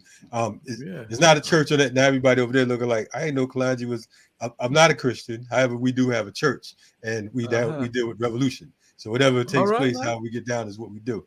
But there you go. The House of Ogun. Shout out to the House of Ogun. Well, I see, Kalonji, I'm going to have to work on you along with Amali Yesitella, along with Omawale Clay, and may she rest in peace. I was really working hard on Viola Plummer. I'm getting close. I had Roger Wareham in the church with me tapping his feet to the gospel music. So I'm gonna get y'all, man. I'm gonna get y'all. Listen, I told Fernando and Natasha before we got started, I was an altar boy back in the day. Oh, I got you, man. I got something to work with. You're gonna have to speak to Imam Jamil on that. I'm a part of his community, so y'all. Well, that's cool too. That's cool. Okay. Oh no, that's cool. But, no, that's cool. I ain't messing with that. That's a good community to be a part of. I'm just talking about those the atheists and the materialists that don't have any power larger than them. But no, you cool then. I leave you alone. Thank you. What about you, my sister? Do I have to work on you some? No, because I'm not a materialist or an atheist. I am moving toward Vundu as a spiritual practice. All right, that's cool. As long as it's revolutionary. It's revolutionary. We got a creator. Yeah, I know we have a creator. All right, Bookman. Don't forget Bookman. That's Arlene. Yes. I gotta go with my lineage. Let me check with Fernando. What's up, bro? You know, what's up, man? I'm connected to Obatala and Shango. You know. Come right now. That's what I'm talking about. So we all good. Yeah. Yashatella and them I gotta get with some of those. I gotta get them other brothers. We all good. Any one of those that they join is fine with me. I know folks watching like, what the hell is going on? But anyway. But I think Brother Barron brings up a really good point about the spirituality that is very necessary in our movement, and that it's always been part of our, resistance. And so it's important for us not to separate it the way that they would like for us to separate it.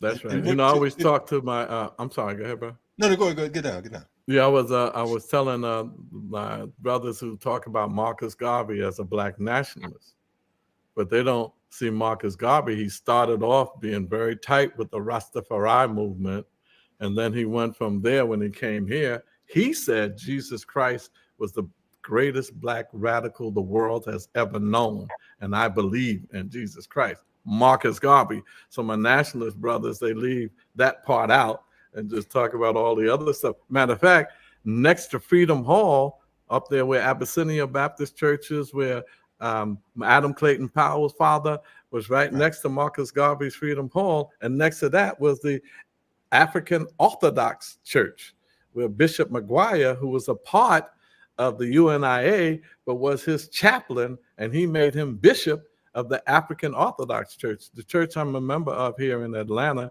is the Shrine of the Black Madonna. And in that church, they worship the Pan-African Orthodox Church of the Honorable Marcus Messiah Garvey. So, it's all connected. I told Vi, I know she's in heaven now, and I'm going to get the rest of them to heaven. I'm working on it. Reverend Dr. Charles Barron, ladies and gentlemen. I feel it coming on. Look, the way I talk sometimes, I think my ministers will be disowning me. I don't know what kind of religion he's talking about. But listen, I caught between a rock and a hard place. My grandmother's pastor told me one time, he said, because I would always shout them out because they was trying to do a little community stuff. He saw me, said, brother, you don't have to mention us when you're speaking. He said, we appreciate you, but you don't have to mention us. They're like, we saw you on TV, but you don't have to. It's okay. God knows our relationship. I'm like, but man, I tell people, what I had to do was unwrap the European contamination of Christianity and present it in its African essence.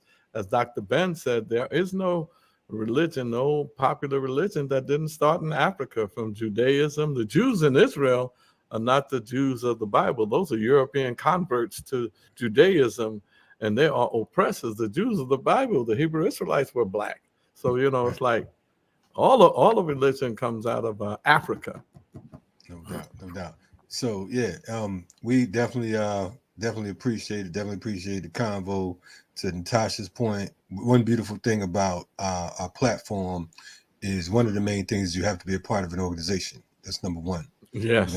So when you see folks on this particular platform on Black Power Media Reloaded, it's not a situation where folks talking because they have a mouth. But to Natasha's point, it is my belief, and this is my own personal thing, is that there has to be a balance between the mental, the physical, and the spiritual in order for you to be a complete revolutionary or complete African as a whole. I never, and I don't knock, if you say you're atheist and all that, that's great. That's your thing. No one tripping on that. However, the reality is, as you pointed out, because I hear folks who are very disrespectful towards Christians, Muslims, etc. But they try to raise up Garvey, they raise up Malcolm, and so on and so forth. These brothers were Muslim, they was Christians, so on and so forth. And that's just the reality of it. So, and that's not a diss to anyone. I mean, like I said, I'm not going to hate you because of what you believe. I try not to get upset with people for how they think. However, it's important. We got to be on the right side of the barricades. Right. Anyway, I even tell people when they talk about African liberation, Patrice Lumumba, Christian. Robert Mugabe, Christian. Osajifo, Dr. Kwame Nkrumah, Christian. Muammar Gaddafi, Muslim. You know, some of the greatest African leaders. You can't come with Karl Marx on the African continent and tell them that religion is the opium of the people just because of the church stuff that was going on in Europe. That's your opium. Don't come to Africa. You know, that's a whole nother show right there. You about to start. Let me leave it alone. Let me leave it alone. They gonna clock out for real now. They talking about religion. They disrespected our good white man who in his philosophies. You know what I'm saying? How dare you? Because you know they go off about that. You know what I'm saying? It ain't nothing wrong with taking, you know, a wise man utilize all tools. Take the best parts of what it is you can get. But at the same time, just remember where you came from. You know what I'm saying? You know, my children get mad at me. I have sons, and every now and then when they start acting crazy, I say something like, you know where you came from, right? And I'm gonna let the brothers use their imagination on that. My daughters don't like me saying it, but my sons, that shut them up. Like, look, you talk all the junk you talk about. You know where you came from, right? So anyway, we got to remember. I'm gonna use that with my son, man. Thank you. I'm gonna use that with my son. Yeah, so we definitely got to remember where we came from in regards to Africa. My son Jawanza, he did the opposite. He was 8 years old, and we were in the car, and I was taking him from school, and he said, "Daddy, you went to Zimbabwe, right?" I said, "Yeah." He said, "So my name is Jawanza, right? That's African, right?" I said, "Yeah." He said, "So what's Barron?" Look, I said, he got you, huh? I said, well, you Charles Barron. My name now is Shamari Baruti. He said, "So what's Barron?"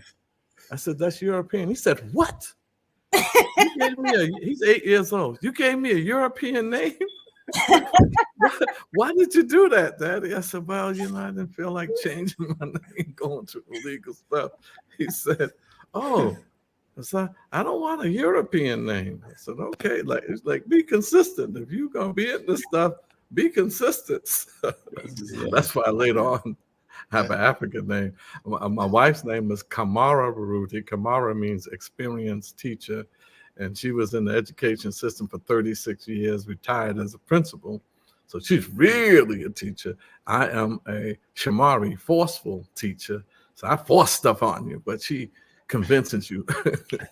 Right on. Hey, well, we appreciate you coming through. We know it's early in the morning where we are right now. Shout out to all the folks on the Rise Up International Morning Show. Fernando over there in France, you know, looking like he ready for revolution and whatnot. You know, Natasha left and came back. She went and did a whole meeting and hopped back on. Did you have any questions before we tap out, Natasha, or you just came back? You want everybody to see your two is matching. No, I came back on to because I really didn't want to leave, but I had to, you know, for work purposes. But you know, so I came back on to hear the rest of it and you know, get the knowledge and be part of the conversation that I know is really important and that I'm always learning something from. No doubt. Well, thank you, man. Thank you. Yes, sir. You got to catch the replay now, Natasha. I know, I do. I got to catch it. She the main one was talking about us being on time earlier today. We ain't gonna talk about that on the air though. Right. But anyway, definitely we appreciate you tapping on, and we look forward to bringing you on. In fact, I'm gonna give you an open invitation, and we know that you have a show that broadcasts today on Friday on and it is the station and time. Right, it's Speaking Truth to Power on WBAI in New York. Is 99.5 on your FM dial. And for the country, it's WBAI.org on the stream. And every Friday, we have a program my wife and I call Speaking Truth to Power. This Friday, we're going to have Sister Joy Powell on to talk more. Because a lot of political prisoners, when we talk about the brothers, and sometimes the sisters get left out. And there's a lot of sisters that are political prisoners.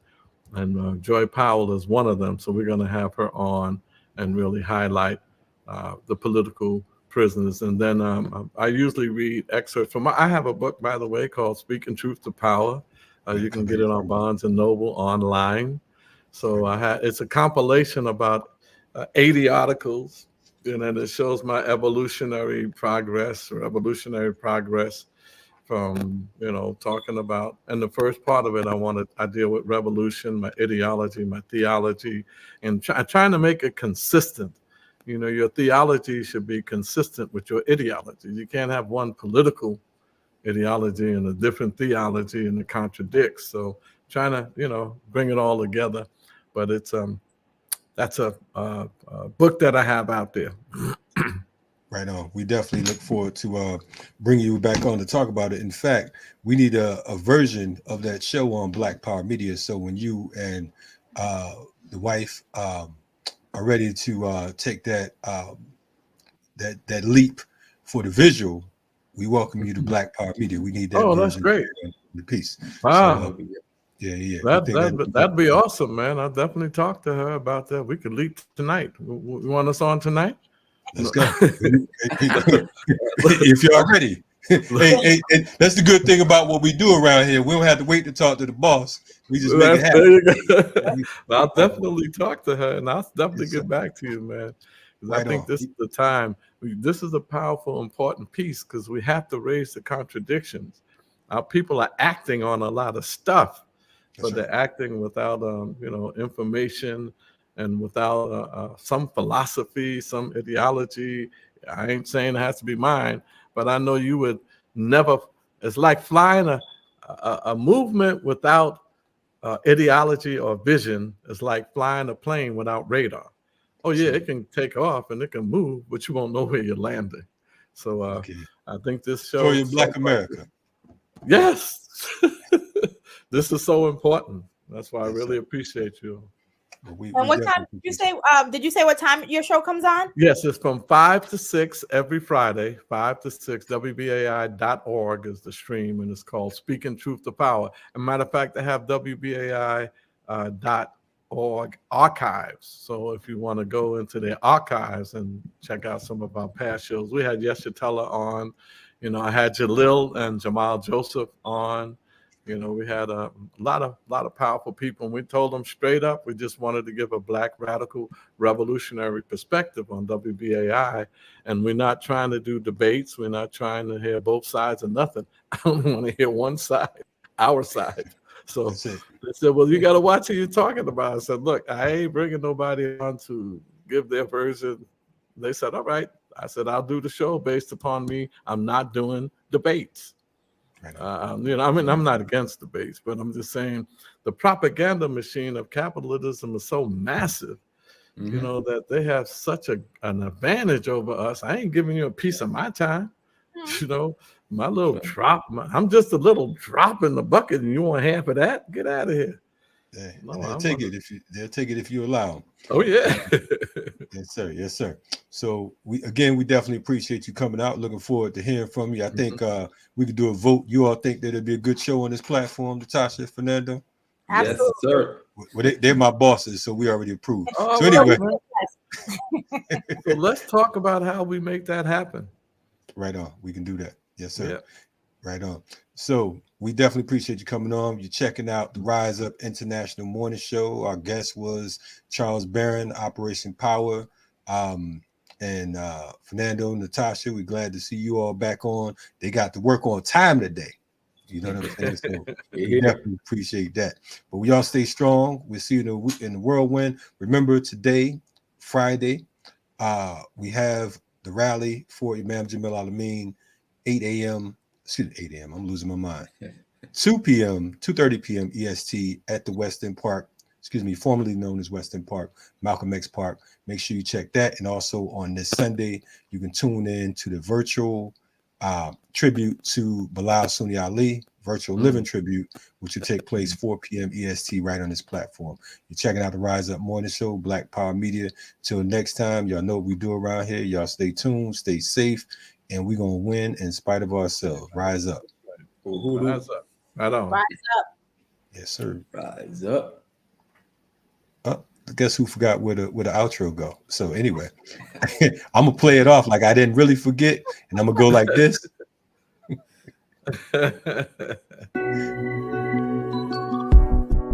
Sometimes the riot is a quiet one.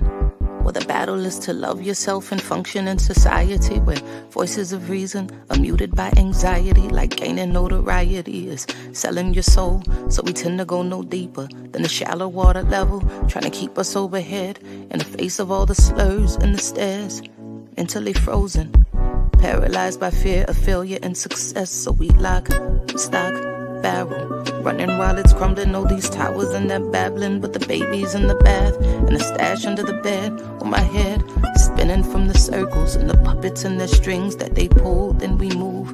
Reactionary warfare never produces when it's on the field. Feeble and foolish. What tools and what weapons are we using? We need some new ones. Real revolution. It's real solutions.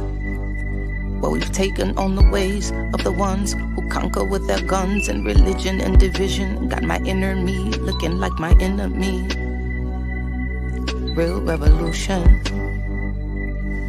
Where my inner me really a mirror for the galaxy. New time, brand new paradigms, new contracts to sign. They thought that this would all be televised, though it's happening right before our very eyes. It's on the inside, with their guns cocked. When that rock drops, standing on the rooftop, praying that the mountaintop can live inside the valley. People tell me the reward is somewhere off in heaven, like heaven's only in the sky. Like chariots are swinging, like God is something separate from yourself, from your wealth, from your lover, from your neighbor. Oh, your savior is coming in your own name, coming with the face the same. Real revolution. It's real solutions.